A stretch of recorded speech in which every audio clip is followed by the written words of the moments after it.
Сәлеметсіздер ме қыз-келіншектер, каналыма қош келдіңіздер. Сіздермен бүгін осындай керемет болып шығатын, жұмсақ әрі қатпарлы болып шығатын шелпектің рецептімен бөліскім келіп тұр. Өзім үнемі осы рецептпен жасаймын, сіздер де міндетті түрде жасап көріңіздер. Ең алдымен ыдысымызға міндетті түрде жылы су, тұзымызды және де ашытқымызды салып, жақсылап араластырып,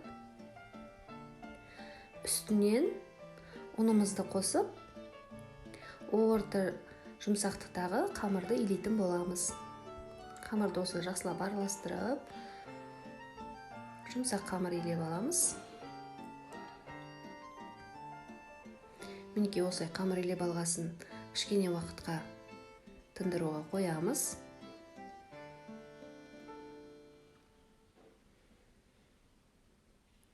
Тынған қамырды осылай екі бөлікке бөліп, жақсы жайылу үшін 10 минутқа бетін жауып тындырамыз тағында. Ол арада мен осылай жуаны жақсылап жуып алып, турап алдым салмасы үшін.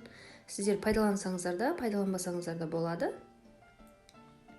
Ол міндетті емес. Осылай турап алып қойдым. Маргаринді осылай ертіп аламыз. Және де тынған қамырды осылай жұқа етіп жайып аламыз. Міндетті түрде жұқа етіп жайып алыңыздар. Сол кезде өте қатпарлы және дәмді болып шығады. Қамырды осылай жайып алғаннан кейін мен осылай мінекей көрсетіп өттім. Бірінші қамырды осылай алып қоямыз. Мінекей екінші қамырды жайып алдым. Жаңағы бірінші қамырға осылай ерген маргаринді, суыған маргаринді жағып аламыз да салмасын саламыз.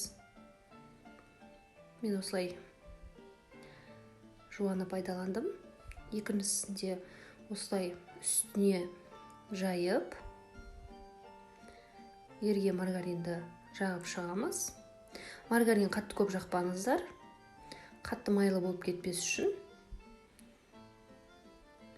осылай біркелкі жағып шығарсаңыздар жетеді. Қалған пиязды да салып осылай орап шығамыз. Тығыздау қылып ораңыздар. Осылай орап алғаннан кейін және де аз ғана уақытқа тындырып, сосын бөліп шығатын боламыз. Мен мұнда жұқарақ жаю үшін, жұқарақ болу үшін 9 бөлікке бөлдім. Сіздер 7 бөлікке бөлсеңіздер де болады. Кішкене қалыңдау болып шығады.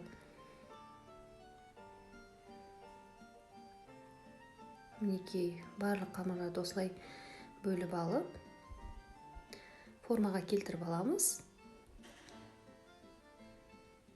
Сосын барып, міндетті түрде барлығын бірдей жайып алатын боламыз.